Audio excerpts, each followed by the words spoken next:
Disney has taken a direction towards promoting SJW agendas. Yes, well, you can say that again. This has been reflected despite backlash in the Marvel and Star Wars movies. Thoughts?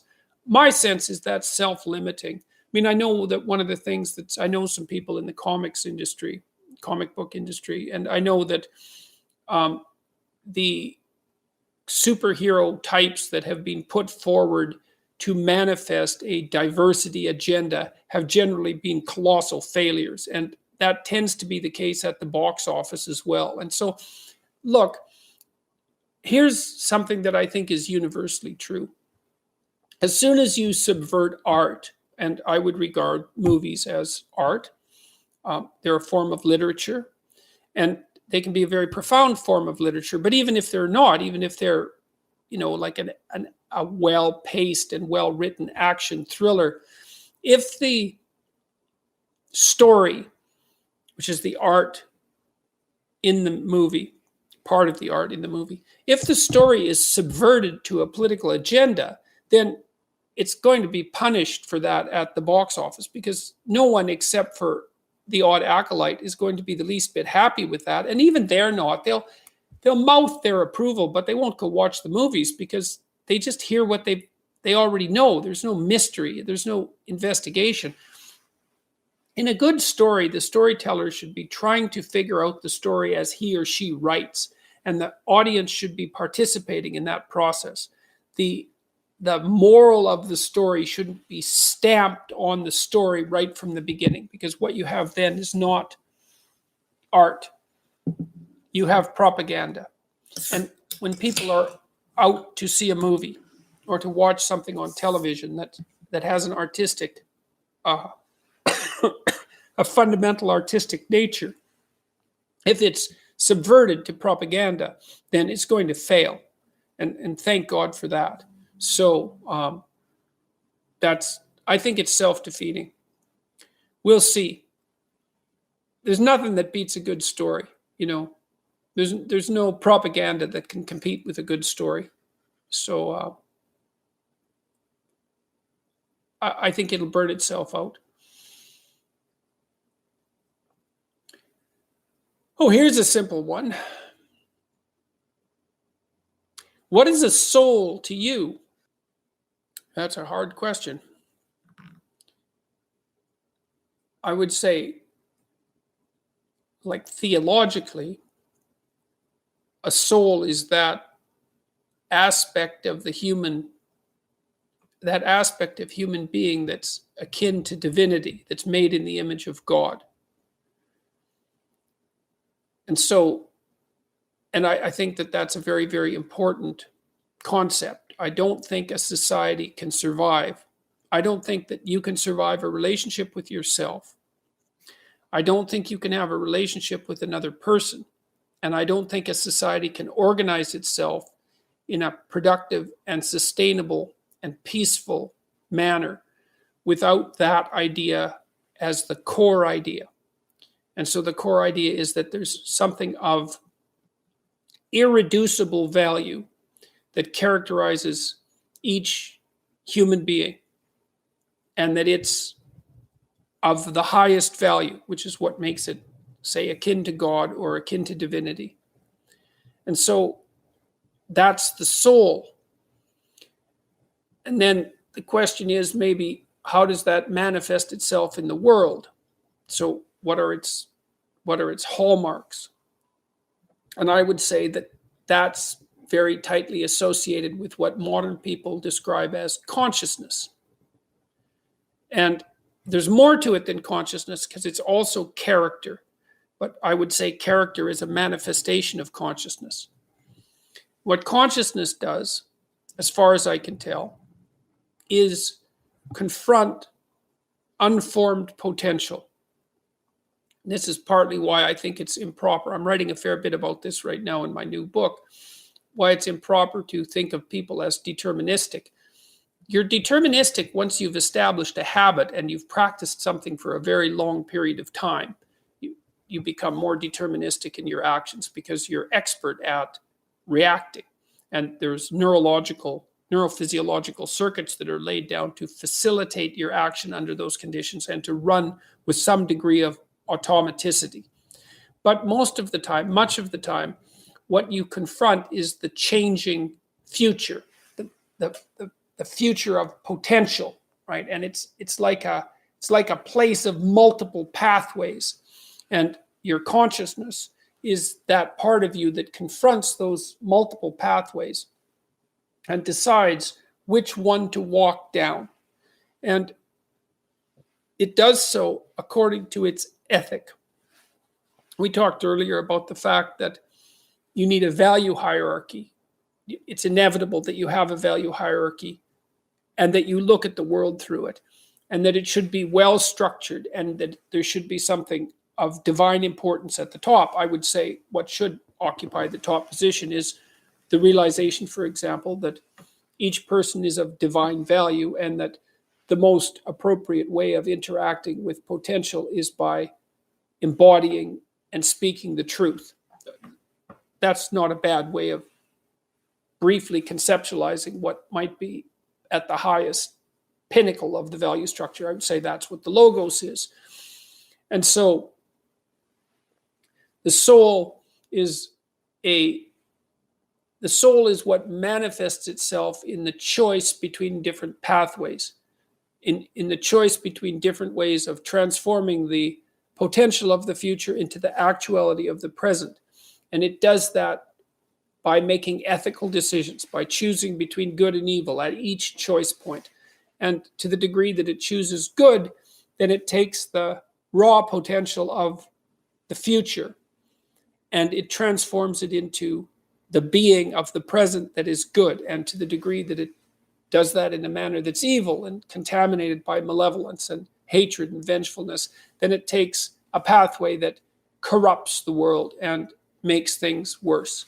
And it's the soul that's doing that, and it's the soul that's responsible for that. And it's also that active part of the soul that's shaping the deeper soul in some sense, which would be something like the cumulative consequence of all those choices, something akin to what people more classically have referred to as character.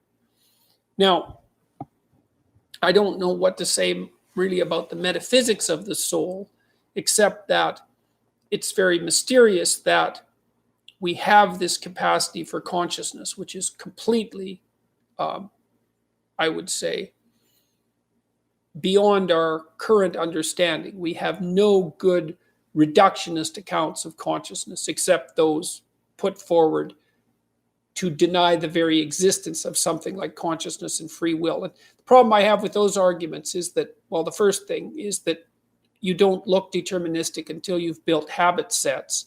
And that's a consequence of consciousness, because consciousness builds habit sets.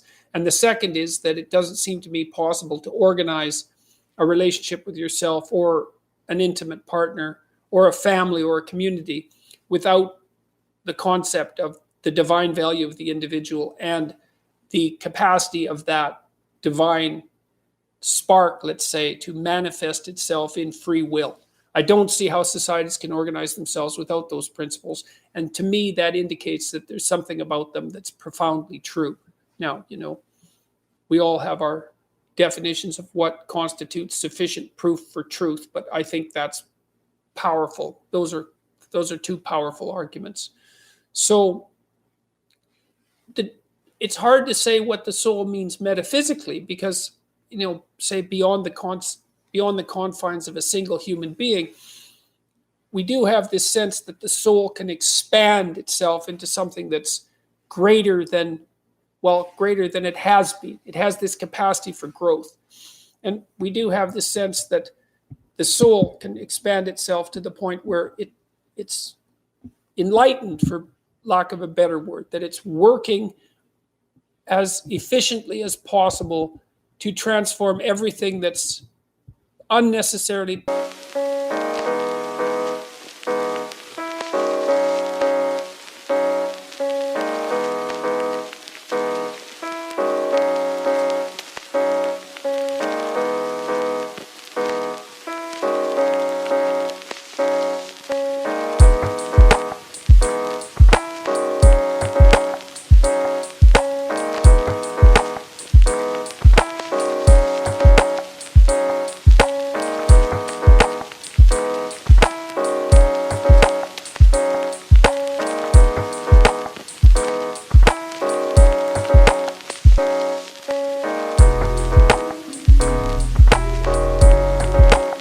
painful and malevolent about the world into what's positive and good.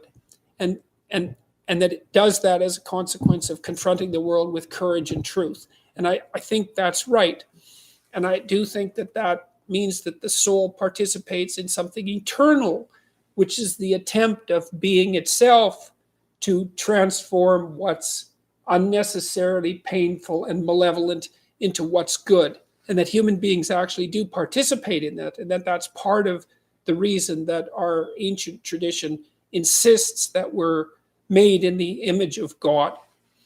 And I think that it's a mistake to underestimate the importance of that, because I don't think that you can live a life of sufficient profundity to protect yourself from being corrupted by suffering and malevolence without adopting a responsibility that's commensurate with that set of ideas.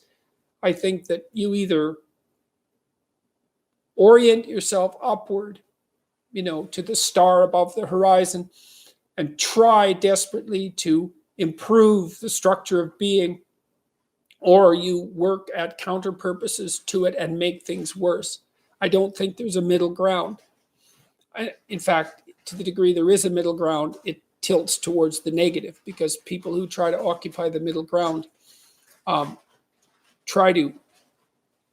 generally try to accrue the benefit, let's say, without adopting any of the risk. And that's not acceptable, not helpful. So that's a soul to me. And I guess I would say one more thing about that. A soul is also the center of the world, which is a frightening proposition, and not one that's easily comprehensible. Solzhenitsyn's work in the Gulag Archipelago is particularly enlightening in this regard, because he insisted that it was a preconception of our Judeo-Christian heritage that each person was a center of the cosmos. And you can think of that as a center of consciousness, right? A center from which being itself is not only reflected, but also generated. And it was Solzhenitsyn's belief, and Dostoevsky's as well, and I think Jung would have been in accordance with this, and Nietzsche as well, for that matter, that in some manner that we don't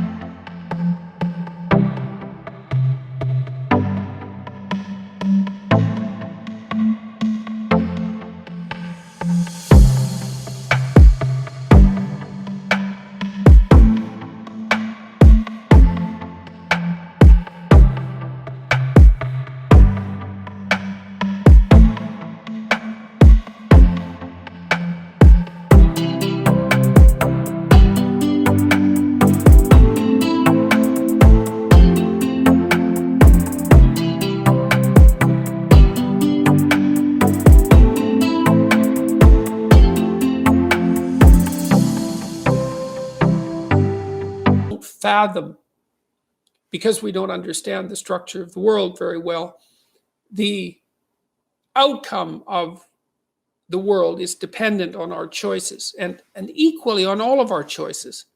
And I don't understand. I know that to be true, or feel that to be true. It's part of the doctrine that each person is of intrinsic and equal worth. Part of that doctrine is that each person has intrinsic and equal responsibility, and that we're each capable of generating a fair bit of hell around us and for other people, but also capable of generating a tremendous amount of good, and that the fate of the world as it careens through eternity is actually a consequence of the ethical decisions of each of us. It's a terrifying idea. It's no wonder people flee from it into hedonism, let's say, and ideology, because it's very frightening possibility that the choices that you make day to day or fail to make have this profound and lasting effect on the structure of reality. But I don't really see any way out of that conclusion.